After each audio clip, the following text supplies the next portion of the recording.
አገር የሰራ አገር የጠበቀ የባዳና የባንዳ ሚና የሚገነዘብ ህዝብ ስለሆነ መጀመሪያ ባንዳዎቹን ይሰብስብ፣ ለባዳዎች ድልድይ እንዳይሆኑ ይብቃችሁ ይበላቸው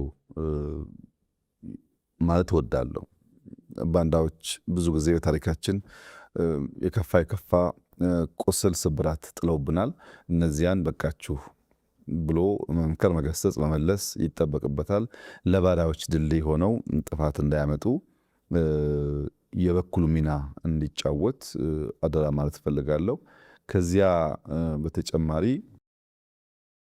ከእውነት እንድንስማማ የሚታየውን ልማት፣ የሚታየውን ለውጥ፣ የሚታየውን ውጤት ሳናምን የማናቀውን ውሸት፣ የማናቀውን ወሬ ከማመን እንቆጠብ።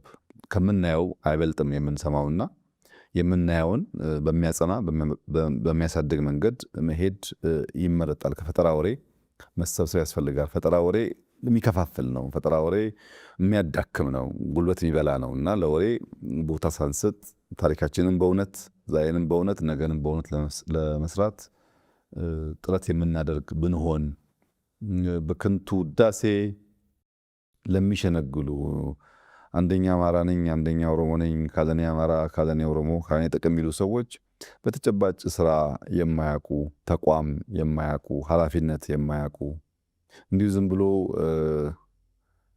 በባዶ ሜዳ አውራ የሚሆኑ እንጂ ከቲም ጋር ተቋማዊ በሆነ መንገድ አንድን ነገር አቅደው በዲሲፕሊን መፈጸም የሚችሉ ሰዎች አይደሉም እና ከእንደዚህ ያለው የከንቱ ውዳሴና ወደማይጨበጥ ነገር ወደሚወስደው የፖለቲካል ትርክት የማይወሰድ ህዝብ መሆን አለበት ብዬ አስባለሁ።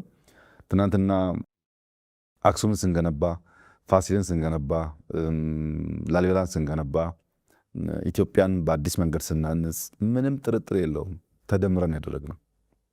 ከመደመር ውጭ የተሰራ ፋሲል፣ የተሰራ አክሱም የለም። እያንዳንዱ ህዝብ የደም ጠብታ ድምር ውጤት ነው ኢትዮጵያ ውስጥ የምናየውን ነገር የፈጠረው። አሁንም መፍትሄው መደመር ነው። ትላንት ተደምረን ታሪክ ሰርተናል። አሁን ተደምረን ያሉብንን መከራዎች፣ ችግሮች ተሻግረን የተሻለች ኢትዮጵያን መፍጠር እንችላለን። ህዝቡ በትልቅነቱ፣ በታሪኩ፣ በእውቀቱ ልክ ሚናውን መጫወት አለበት ብዬ አስባለሁ።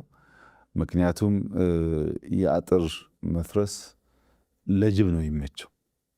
የአጥር መፍረስ ከውጭ ለሚመጣው ጥፋት ነው የሚመቸው። የልብ መራራቅ ለጠላት ያመቻል። ተቀራርበን፣ ተወያይተን፣ ተመካክረን፣ ተጋግዘን አንዱ የአንዱን ስብራት፣ አንዱ የአንዱን ድካም ጠግኖ ኢትዮጵያን ብንሰራት ለእኛም ሌሎችም መትረፍ የምትችል ሀገር ስለሆነች ልዩነትን በማቀንቀን፣ ጥላቻን በማቀንቀን፣ ጥፋትን በማቀንቀን የሚገነባ ሀገር የለም።